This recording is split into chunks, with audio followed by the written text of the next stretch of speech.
Right now, as you listen to this, you are chained to your thoughts. The weight of overthinking crushes you. It holds you back. It steals your joy. You might not realize it, but overthinking is a thief. A thief that creeps into every aspect of your life. Your decisions, relationships, and goals suffer. You spin in circles, trapped in a loop of doubt and fear. But it doesn't have to be this way. Through the principles of Epictetus, we can break this cycle.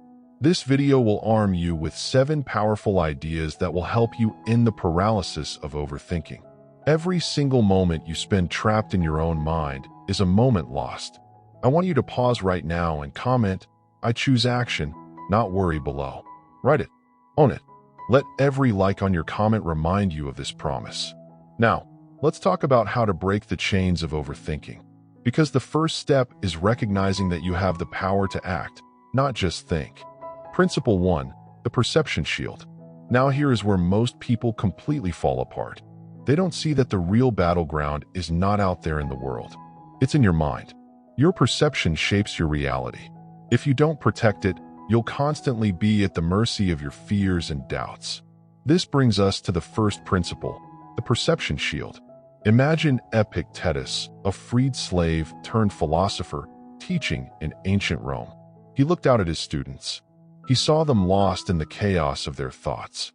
They worried about the future, fretted over the past, and failed to grasp the power of the present moment. He said, "It's not what happens to you, but how you react to it that matters." In simple terms, this means that events themselves are neutral. It's your thoughts about those events that create pain or suffering. This is the essence of the perception shield. Your perception is your shield against the world's chaos. When you train your mind to view challenges as opportunities, you become invincible. But here is the part nobody talks about. Most people assume their thoughts are reality. They think they have no control. But feeling overwhelmed is not a sign of weakness. It's a sign of misperception. You've mistaken your thoughts for truth. You must learn to challenge those thoughts. Ask yourself, is this fact or is this fear? Now, let's turn this insight into action. Every day for the next week, take a moment to observe your thoughts. Write them down. Label them as facts or fears. When you catch yourself overthinking, pause. Use your perception shield. Shift your focus. What can you act on right now? You might find yourself feeling liberated. You will see that the power to change your perception is always within you. But knowing this alone is not enough, because there is something even more dangerous. Principle 2, the choice protocol. Now here is where most people completely fall apart. They think awareness of their thoughts is enough. But awareness without action is like a soldier standing in armor, ready for battle, yet never stepping onto the field. It's time to introduce the choice protocol. This is not just an idea. This is your battle plan against overthinking. With this protocol, you reclaim your power. Epictetus said, "First say to yourself what you would be, and then do what you have to do." In simple words, you must decide who you want to be and take steps towards that. Your choices define your character. So, what decisions are you making today? Let's think about a powerful example. Consider Marcus Aurelius, the Roman emperor battling the responsibilities of leadership. He faced threats from outside and chaos within, yet he maintained his focus. He didn't let fear dictate his choices. Instead, he decided to respond with wisdom and virtue. Every morning, he would remind himself of his purpose. He would reflect on what truly mattered. This strong commitment to choice kept him grounded, even in the storm. Now, what does this mean for you? It means that every moment you face, you have a choice. A choice in how to respond to your emotions. A choice in how to view your challenges. When you catch yourself overthinking, ask, what can I choose to do right now? Instead of being a victim of your thoughts, become the commander of your mind. So here's your action step. Tonight, before you sleep, grab a piece of paper. Write down 3 choices you can make tomorrow that align with your values. These choices must be actionable. Do you want to be more patient? Write down, I will take 3 deep breaths when I feel annoyed tomorrow. Do you want clarity on your goals? Write, I will spend 10 minutes planning my day. Maybe you want to show gratitude. Write, I will send a message to someone I appreciate. Make these choices concrete. As you wake up each day, remind yourself of this protocol. When challenges arise, stand tall. Embrace the choice you have over your reactions. But here's the twist. Most people stop here. Do not be most people. Understanding the importance of choice is just the beginning. There is a deeper layer to this protocol that can enhance your clarity and give you even more strength. Principle 3, the freedom weapon. Now here is where most people completely fall apart. They understand choice. They get that it is powerful, but they don't realize the true secret to mastering their mind. This is the freedom weapon. It is the ability to shift your mindset in an instant. Epictetus said, "It is not what happens to you, but how you react to it that matters." This means that the real power lies in your response. When you embrace this truth, you become unstoppable. Think about it. You wake up in the morning and the day throws challenges at you. A bad email, traffic, arguments. Each moment feels like a test. How do you react? Do you wallow in frustration, allowing negativity to drown you? Or do you wield your freedom weapon? When you respond with intention, you cut through overthinking. You take the reins of your mind. This is not just about choices anymore. It's about mindset. Let me tell you a story that illustrates this perfectly. There was a soldier in ancient Rome named Gaius. He faced battle after battle. Each time, fear crept in. Instead of letting that fear control him, he embraced it. He would take a moment to breathe, center himself, and remind himself why he was fighting. In the heat of chaos, Gaius chose to focus on his duty, his training, and the brotherhood around him. He turned anxiety into strength. Every time he faced a challenge, he became more resilient. The lesson here is clear. The freedom weapon lies in your response. Adopt this mindset and you will conquer overthinking. So, how can you use this in your life?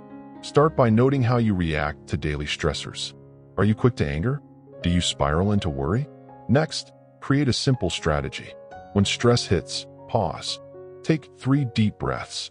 Ask yourself, what is the best response?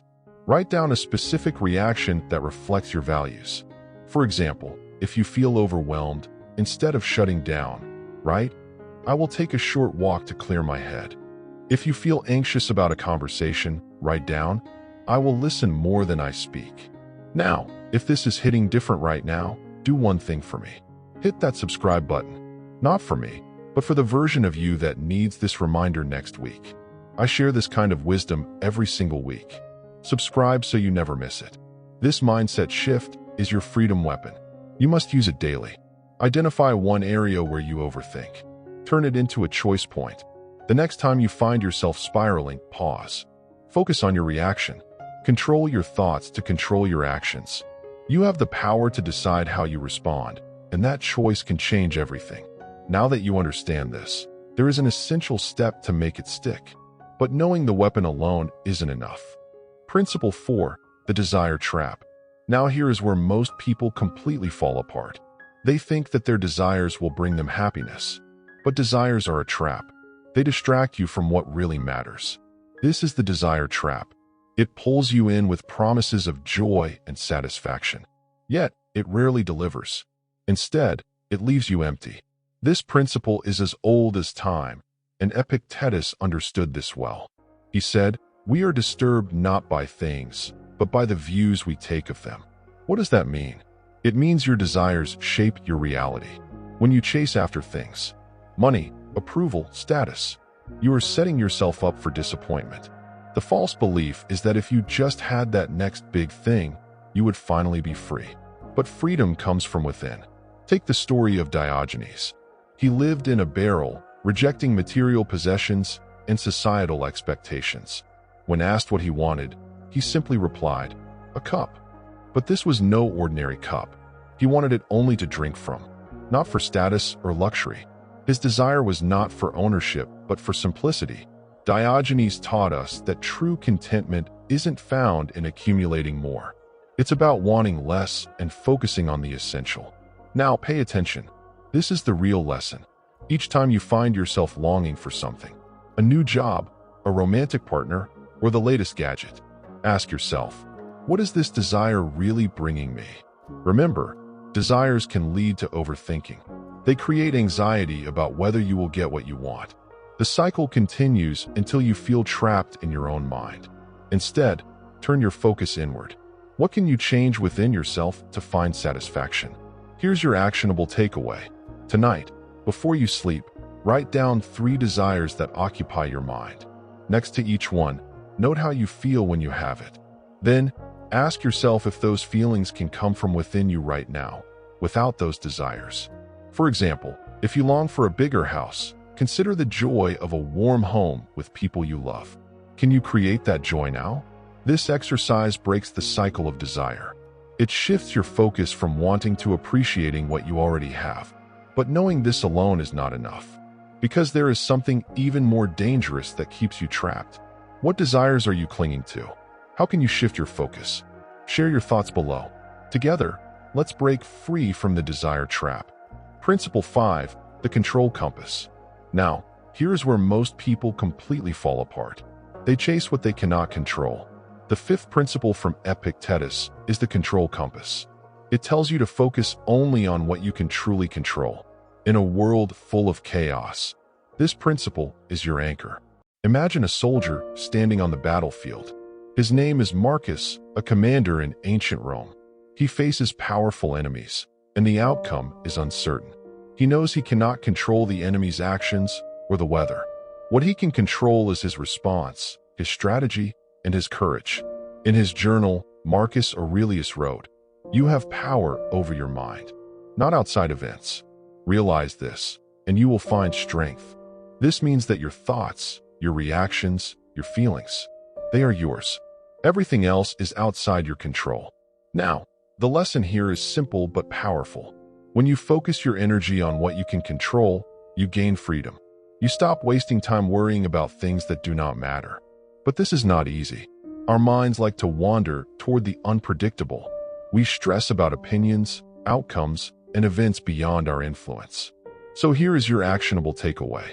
Start each day with a simple exercise. Write down 3 things that concern you today. Next to each, ask, is this within my control? If it is, create a plan of action.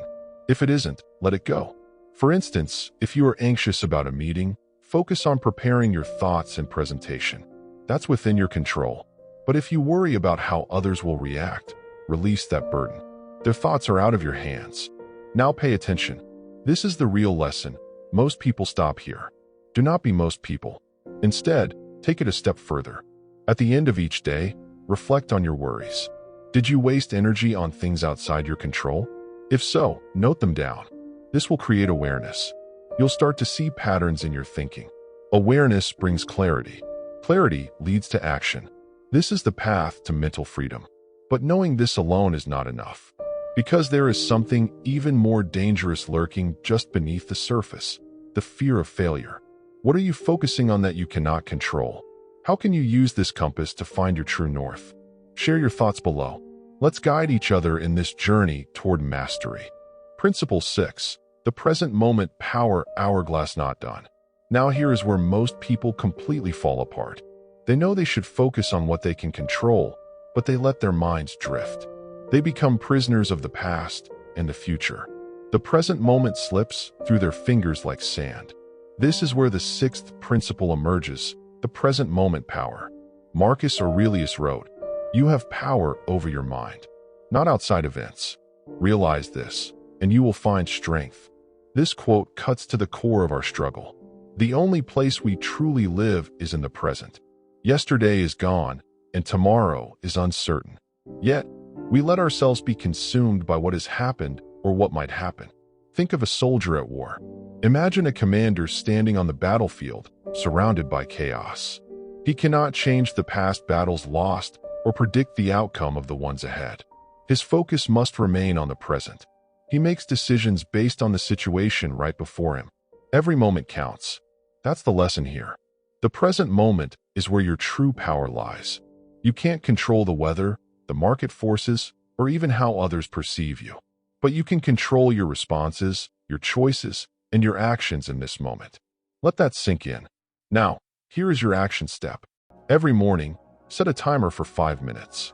Close your eyes. Focus on your breath. Feel the air enter your lungs. Ask yourself, what can I do right now to move forward? When distractions arise, fears about the future, or regrets about the past. Acknowledge them. Then gently bring your focus back to the present. Take a moment each day to remind yourself, you are here. You have power. Make this a routine. But here is the part nobody talks about. Living in the present is not just about breathing. It's about taking purposeful action. Think about it. How many times have you lost opportunities because you were stuck in your head? That job you didn't apply for, that conversation you avoided, the trip you didn't take. Each time, you surrendered your power to worry. This next part changed everything for me. At the end of each day, look back. Ask yourself, did I live in the present? If you find moments where you were not present, let that be your teacher. Understand that your mind will wander. It's natural, but you hold the reins. When you embrace the present, experiences become richer. You start to notice the details. The laughter of a friend, the warmth of the sun, the taste of your food. You reclaim your life from the shadows of overthinking. Now that you understand this, let me show you the weapon that makes it stick: awareness. Awareness in the present moment is your strongest ally against overthinking. You have the power. Own it. Principle 7, the acceptance armor. Now here is where most people completely fall apart. They hear about living in the moment. They nod along. But when the storm hits, when life throws its worst at them, they forget the most crucial piece: acceptance. This is the armor you need. It's the shield that protects you from the arrows of external chaos. The world will challenge you. News will bombard you. Uncertainty will creep into every corner of your mind. The key is not to fight it. It's to accept it. Epictetus once said, "It's not what happens to you, but how you react to it that matters." This means that you cannot control the events in your life. You can only control your response. When you accept what you cannot change, you disarm the power it holds over you. Instead of wrestling with fears and regrets, you stand tall, grounded in the reality of the present. Imagine a soldier preparing for a battle. He knows he cannot choose his enemy, nor can he predict their moves. But he can prepare himself. He can sharpen his sword and strengthen his resolve. When life catches you off guard, do you panic? Or do you accept where you are and move forward? Here's the lesson. Acceptance is not passive. It's an active choice that fuels your strength. It means acknowledging the storm, gathering your resources, and deciding to march on regardless. So what can you do today? Engage with acceptance as a daily practice. Each morning, take a moment to identify something you cannot control. It might be a difficult conversation, a job you didn't get, or a loss you're grappling with. Write it down, then say it aloud. I accept this. I cannot change it. I will not let it own me. Feel that release. Notice how your shoulders lighten. That is the power of acceptance. You reclaim your energy. But here is the part that hits home. You must remind yourself daily that resistance weakens your resolve. When you fight against what is happening, you drain your spirit. Embracing acceptance strengthens it. You become more resilient, more focused, and more capable. If this is hitting different right now, do one thing for me. Hit that subscribe button. Not for me, for the version of you that needs this reminder next week. Now, imagine moving through your day with acceptance. When challenges surface, breathe. Acknowledge them. Say, this is what it is. I accept it. You will notice a shift. Fear loses its grip. Overthinking fades away. You become a master of your mind instead of its prisoner. Don't forget this. Acceptance is your armor. Put it on every day. Now that you understand this, let me show you how to make acceptance stick. Remember, this is not just a lesson. It's a way of life. The final word. Master your mind. Right now, you are standing at a crossroads. You can continue to be a prisoner of your own mind, trapped in a cycle of doubt and worry. Or you can choose to take command of your thoughts and live with purpose. This is the moment to understand the true power of mastering your mind. To master your mind is to take back your life. It requires discipline, determination, and the raw courage to face yourself. This section is your call to arms. Your mind is not your enemy. It can be your greatest ally. I want you to pause right now and comment, "I am the master of my mind," below. Write it. Own it. Let every like on your comment remind you of this promise. Your thoughts shape your reality. Marcus Aurelius said it best. You have power over your mind, not outside events. Realize this. and you will find strength. This is not just a poetic line. It's a commandment for living a strong life. Look back at your day. How many times did you let your mind run wild? Overthinking, worrying, spiraling into negatives? The truth is, most people don't realize they are giving their power away. They let their thoughts control them instead of reclaiming that control. The lesson is simple. You must train your mind like a soldier. It won't happen overnight. It's a daily commitment. Strengthen your resolve by engaging in consistent mental practices. Start with this. At the end of each day, reflect on your thoughts. Write down the top 3 worries that consumed you. Then, next to each, write down one action you can take to address it, or, if it's beyond your control, how you will accept it. Take this as a challenge. You will find that many of your fears are illusions. They live in your mind, but they don't have to dictate your actions. This practice is your mental boot camp. And now, here's the real challenge. Embrace discomfort. This next part might make you uncomfortable. Good. You need that feeling. When you face discomfort, you grow. When you hide from it, you shrink. Do not be most people. Most people run from their fears. You must confront them head on. Ask yourself, what is the worst that could happen? Then realize that you've survived every single challenge you've faced. You are not fragile. You are strong. Now let's solidify this. Find a quiet space. Close your eyes. Take a deep breath. Visualize a moment in your life where you felt overwhelmed. Feel it intensify. Now, repeat to yourself, this is only a thought. I control my response. Open your eyes. Feel the weight lift. You are equipped to make a choice. This is where mastery begins. You must keep this fire alive. Your mind is a battlefield, and you are the commander. Keep pushing, keep learning, and always remember, mastery is not a destination. It is a relentless pursuit. Subscribe. Share this with someone who needs to hear it. And I will see you in the next one.